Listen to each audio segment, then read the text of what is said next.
Indiana basketball needs to have a passionate showing in Game 1 of the season. You are Locked On Hoosiers, your daily podcast on the Indiana Hoosiers. Part of the Locked On Podcast Network, your team every day.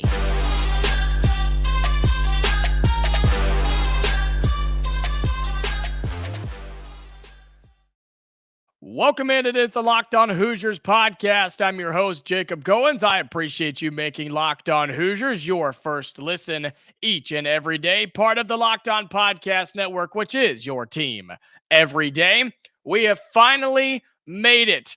Indiana basketball starts today, and the Hoosiers need to play with some passion in Game 1 against Florida Gulf Coast. Today's episode is brought to you by Game Time. Download the Game Time app, create an account, and use code LOCKEDONCollege for $20 off your first purchase. Well, Indiana opens the season today against Florida Gulf Coast in the campaign of 2023 and 2024, and the Hoosiers need to play with a little passion here in Game 1.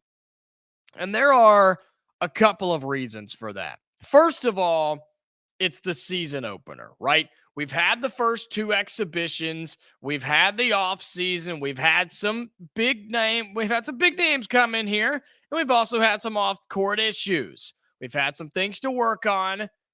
Of course, we've had some tragedy, and we're going to talk about that in just a second.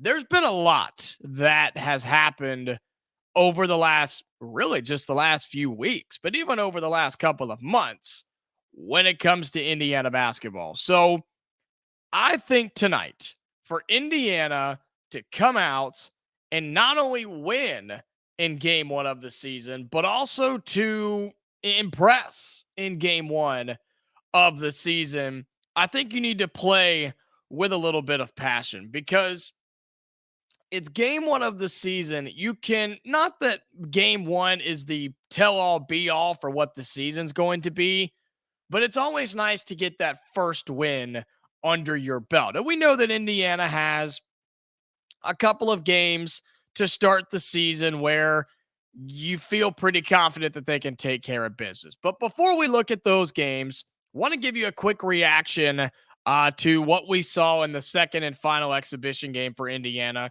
They defeat Marion 94-61. Much better start in this second exhibition than what we saw in the first one, which is something we talked about here on Locked On Hoosiers. The shooting was really, really good. And when you compare the numbers from the first exhibition to the second exhibition, the team as a whole only shot 4% better. But didn't it just feel a little better? Didn't it look a little bit better? And what I mean by that is you didn't have the drastic splits between the first half and the second half. If you remember in that first exhibition against Indianapolis, Indiana shot 32% from the floor in the first half. They then turned around and shot 64% in the second half, which allowed them to shoot just over 48% for the ball game. In the second exhibition against Marion, the Hoosiers shot 57% in the first half and 48% in the second half. So a 9% difference to get you at a 52% difference, a 52% average, excuse me. But a 9% difference is a lot better than the 32% difference between the first half and the second half versus Exhibition 1 and Exhibition 2. That's the biggest thing that stood out to me in the final tune-up game before the regular season finale, or the regular season beginner tonight, right? The opener for Indiana basketball against Florida Gulf Coast. And so that's what I look for in Game 1. I look for consistent shooting, and we'll get to that in a little bit. But just some takeaways from that exhibition. It just looked a lot better. This team looked a lot more comfortable. They looked a lot more in a rhythm. Rebounding was really strong, especially Kel'el Ware, who had 11 rebounds, 20 points. So give him a double-double. I expect to see that quite a bit this season from number one for the Hoosiers. But it just looked like a better performance, and that's because it was, right? And what about the Hoosiers shooting the three ball? Is Indiana going to shoot a little bit this season? We'll talk about that in a little bit as well. But in this first game of the regular season, we've waited so long. I know you have, I have, and it's finally here. But when Indiana takes the floor on Tuesday against Florida Gulf Coast in the season opener, yes, I want to see some things in the game, right? Basketball wise, that we'll get to. But I want to see Indiana play with some passion in game one. Because it's game one. It's the first game of the year, the true first game. I know you had the exhibitions, but in reality, those don't really matter. They matter in some aspects, but wins and losses, no, they don't, right? This is when it starts. This is where your quest to the NCAA tournament begins in game one against Florida Gulf Coast. I want to see this team come out on fire. I want to see this team come out with some energy. And I want to see this team come out with some love and getting support from the Hoosier fans and the Hoosier faithful. But the other reason I want to see passion from this Indiana basketball team in game one, and from the Indiana fans in game one, and the Indiana coaches in game one, including head coach Mike Woodson, is because of the devastating news that we've been dealing with for almost a week now. The fact that legendary Indiana basketball coach Bob Knight passed away. And the fact that Indiana gets to open the regular season at home at Assembly Hall with a chance to truly honor him. And we've seen so many things about it already, but a chance to truly honor Bob Knight. We know they're going to be wearing the patches on their jersey. They're going to have all sorts of things all season long, whether it be photos or videos commemorating him. I mean, just so many things that Indiana as a basketball program and a school will be doing for him. But this is a perfect opportunity for this team to come out and play for their head coach, to play for Mike Woodson, to play and really show the country what makes Indiana basketball special. I mean, this is going to be a really good opportunity. And you're going to see some big games at Assembly Hall this year. And I know this is going to be a bittersweet moment for the players, for the fans, for the coaches, for everybody involved here. It's a very humbling moment. I think it's a good way to put it, because we're all excited about the season, but we all know and have been dealing with the news that will loom large all season long. And so I think a good way to honor head coach Bob Knight and a good way to impress him from above is to come out and play hard, play well, play with some passion, and play like we know and love for Indiana basketball. That's what I look for in the opener for Indiana and this entire team, to get everybody together to celebrate his life, but to also celebrate the start of the college basketball season for the Indiana Hoosiers. Coming up, I want to tell you about some of the things in the game that I'm looking for Indiana in their season opener. Shooting the basketball, layups, free throws, and yes, maybe even some three-pointers as well. I know, I can't hardly believe it, but maybe we're going to see some threes from this Indiana team. That is what we'll talk about next here on Locked On Hoosiers. Today's episode is brought to you by our friends at FanDuel. Right now, new customers get $150 in bonus bets with any winning $5 money line bet. In this NFL season, you can score early with FanDuel, America's #1 sportsbook. Again, new customers get $150 in bonus bets with any winning $5 money line bet. You literally cannot lose. It is a perfect win-win situation. That's $150 if your team wins. If you've been thinking about joining FanDuel, there's no better time to get in on the action. The app is easy to use. There's a wide range of betting options, including spreads, player props, over-unders, and more. Visit FanDuel.com/locked-on and kick off the NFL season. FanDuel, official partner of the NFL. Well, in the game tonight for Indiana versus Florida Gulf Coast, it's the season opener, and we had two really different games in the exhibition in the preseason for this Indiana team. And so, what do we expect to see tonight on the floor in actual game action? Well, I want to see consistent shooting, man. In the first exhibition, in that first half, it was bad. It was bad against Indianapolis. And I know it was the first half of the preseason, and they turned it on in the second half. They shot over 60%, which is kind of crazy.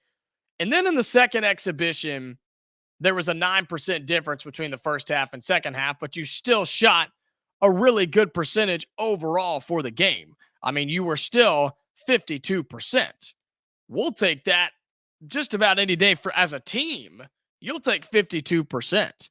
But how about this? How about Indiana also shooting 52% from three? How about that?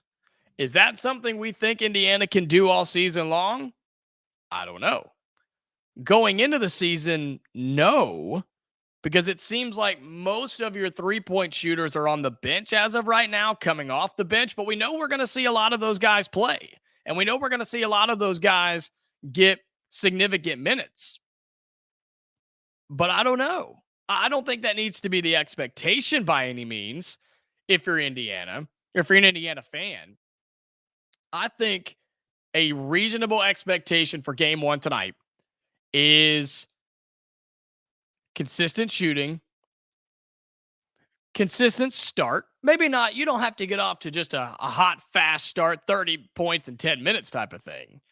But avoiding the slow start like we saw in the first exhibition, and I think we saw that in the second, you're still going to have some game one jitters. You're still going to have some game one bugs that you got to fix, right? Some game one things that you've got to get worked out. And guess what? That's going to take a couple of weeks. It could take a couple of months. But I think it's okay for us as Indiana fans to say, we want this team to shoot the basketball consistently, whether it be from behind the three-point line, whether it be from the free throw line, which Indiana did much better at in their second preseason game, or just open shots, jump shots, layups, floaters, dunks, right? Playing early on in this non-conference schedule, this team has to be able to shoot. They cannot hurt themselves with poor shooting. And so while the numbers may not have shown a massive change and a massive growth from the first preseason game to the second, I think this team, as long as you can consistently get better as the year goes on, then that's all you can ask for.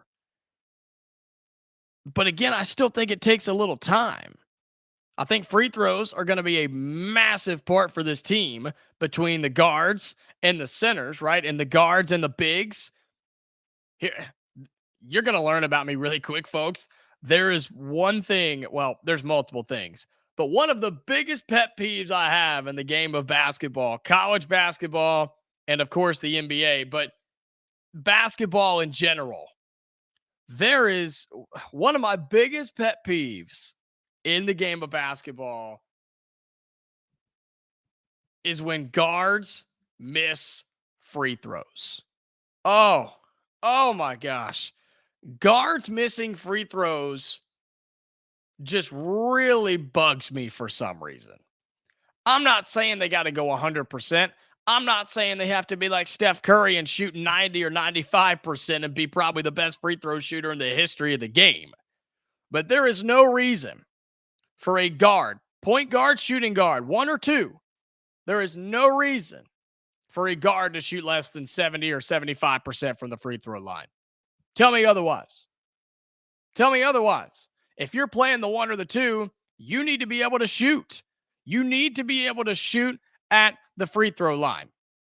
And overall, in the second preseason game, Indiana was 21 of 25 from the free throw line. That's awesome. That is fantastic. And the worst free throw percentage, or the most misses, was Xavier Johnson, who went 4 of 6. That's fine. I know. It's 4 of 6. It's 2 out of 3. I get it. But he only shot 6 times. It's fine. That doesn't bug me. 4 of 6 is fine with me. I'm saying as the season goes on, if a guard is shooting less than 70 or 75%, then what are you doing? I think guards should shoot 75 and up, to be really honest, but I'll say 70 to keep it generous. But if you're bigs like Kel'el Ware and Mackenzie Mgbako can knock down their free throws, they went 5 of 6 in the second exhibition. Do you know how strong and powerful and how much of an advantage it is for your whole team to be able to shoot free throws? And I don't know if it's going to be like this over the whole season. I would like to think so, right? I would love to think so, and I'd love to see it. But when you can shoot free throws 1 through 5, or even 1 through 7, 1 through 8, right? Talking about guys coming off the bench, then you are almost never out of a basketball game.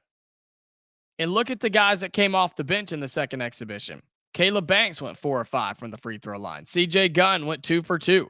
And Anthony Walker went 2 for 2.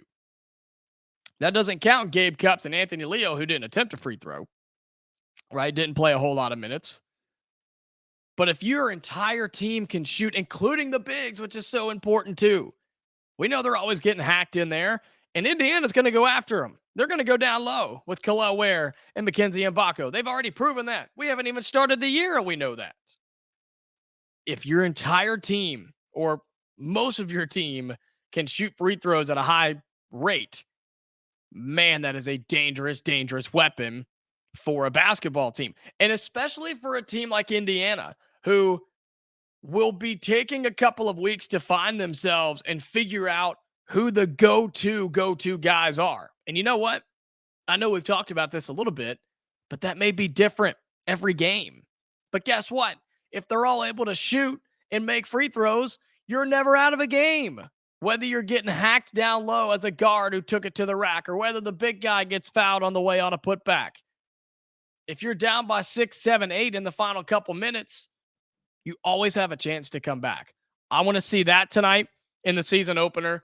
I want to see, let's see if this team can shoot some threes, huh? I don't know what it's going to look like. I really don't. Because I don't think the expectations were very high, or are very high going in, for this team to be a three-point shooting team. I'm not saying they can't, but it seems like, especially with the starters as of now, it's going to be a downhill, tough sled, get to the free throw line type of team. But I would love to see Indiana spread it out a little bit and start knocking down some threes. That's what makes basketball fun, right? Let's see it tonight. Let's see Indiana do that, have a little fun, and see if they can't come out with a win. I'll give you my final picks and predictions coming up in just a minute here on Locked On Hoosiers. But want to let you know that today's episode is brought to you by our friends at Game Time. With Game Time, you got to check it out. If you haven't checked it out yet, I'm begging you, please do. If you're hesitant, don't be. Game Time is the place to be when you're trying to buy tickets, whether it be a sporting event or a concert or whatever the event may be. We all know the stresses of trying to buy last-minute tickets, not knowing where you are, a new venue. You're stressing out. Your friends, your girlfriend, your parents, whatever. Everybody's stressing out just trying to get these last-minute tickets to get in to the venue. You don't have to do that anymore. You shouldn't have to worry about those things. With killer last-minute deals, all-in prices, views from your seat, and their best price guarantee, Game Time takes the guesswork out of buying tickets. You can browse all through the Game Time app, and you can just see all the different events in your area, right? You have the best part about it. I say this every time because I believe it. You can see your view from your seat before you buy it. They tell you the price up front. There's no hidden fees.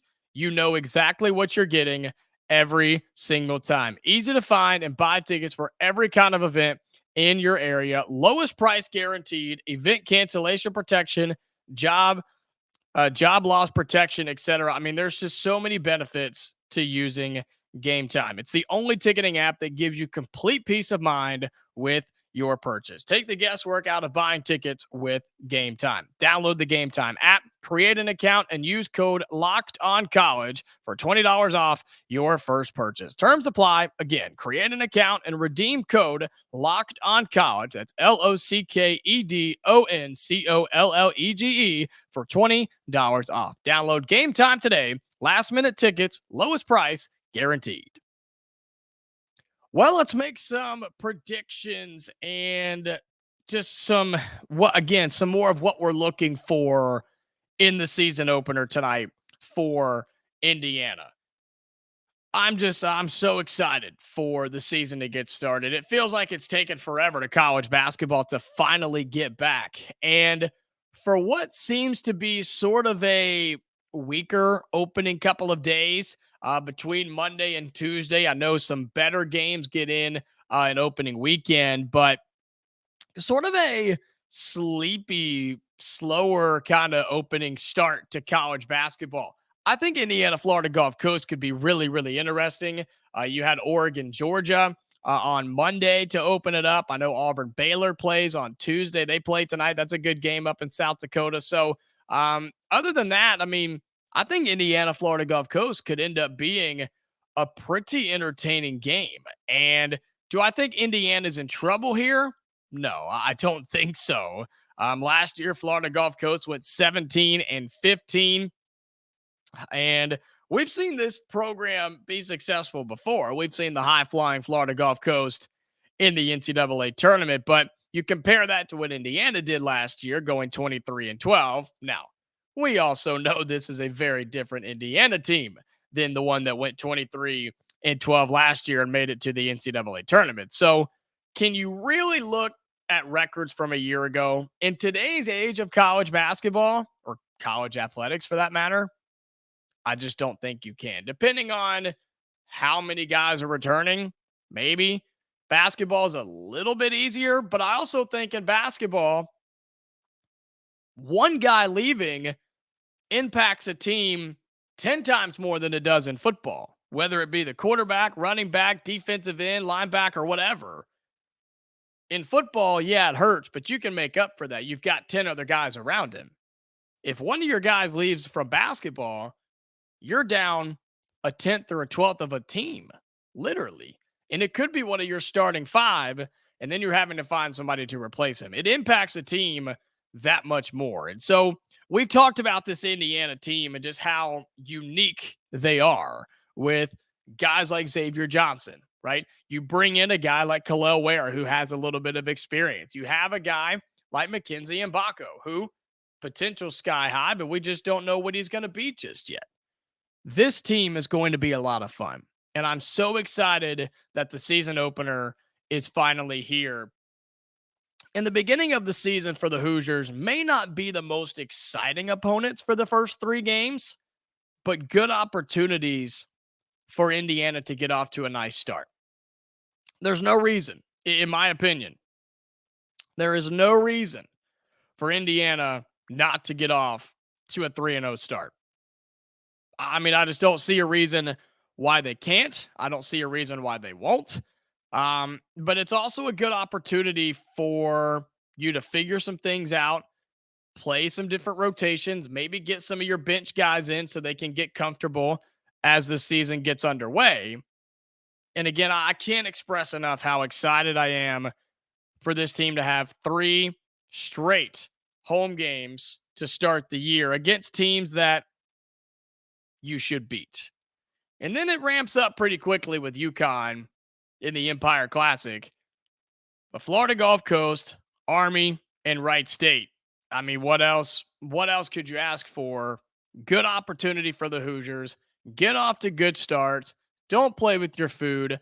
Honor Bob Knight at Assembly Hall. Enjoy being in Bloomington for a couple of weeks before the end of November and late to end November, where you play UConn. You've got a chance to play some other good teams. You're going to have Big Ten play at the beginning of December, which is still crazy that the Big Ten is the way that it is.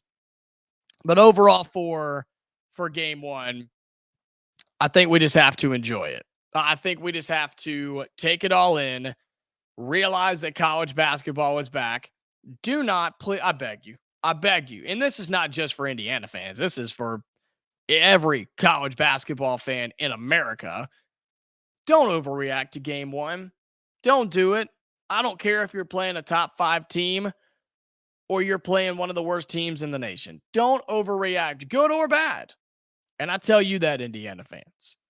If Indiana wins by 35 points against Florida Gulf Coast, cool. We're going to talk about it. We're going to break it down. We're going to look at what they did well, what they didn't do well, and how they can continue to get better. I don't think this happens, but let's say Indiana loses. Is it the end of the world? No. Is it good? No, not by any means, but it wouldn't be the end of the world. And so it's game one of the year. Enjoy it. Take it all in. Soak it all in, the fact that college basketball is back. And I'm telling you, I really think you should be excited about this team, man. I've got that feeling where nobody is talking about Indiana basketball. They're not. Nobody's talking about them in the national media. I don't understand. I get it, but I don't really get it. And guess what? They don't really get it. And I think this team's going to prove some people wrong. And they'll fly under the radar early. They will. They'll be 3-0. They'll be double-digit underdogs against UConn in that early season tournament. That's fine. That's fine. And I don't even think Indiana will win that game. Probably not. It could. They're not supposed to. But I just think this team has too much talent if it all comes together to not be special. But enjoy the game in game one against Florida Gulf Coast. I think Indiana wins. I think it's a good all-around effort from the starters. You're going to see some really good spreading of minutes, I think, across 8-10 guys in game one. I think you're going to see that over the next few games, over the first few games. And it gives Indiana a chance to work out some early season kinks, shake off the jitters, right? Figure out some rotations, maybe get some shooting, maybe get some of that jelly out of the legs where you've had this offseason where you've been playing, but you haven't really been playing. And I think if Indiana can do all that, I think they're in a really good spot. I think they win in game one against Florida Gulf Coast. I'm excited to talk about it. That's what we're going to do here on Locked On Hoosiers. We'll have your reaction first thing tomorrow morning after Indiana and Florida Gulf Coast win or lose. We'll break it all down here on Locked On Hoosiers. So until then, be sure you follow me on Twitter at Goins2Jacob. That's Goins, the number 2, Jacob. Follow the show on Twitter as well. Just search Locked On Hoosiers. Be sure you follow me on there. Turn on your push notifications if you're on YouTube. Like and subscribe. It helps me out. I really do appreciate it. I'm having a lot of fun, and I'm ready to crank this thing up in basketball season because it's finally here. Let's enjoy the ride, Hoosier fans. I'm looking forward to it. I hope you are as well. Until tomorrow, stay safe, Hoosier fans, and I'll talk to you later.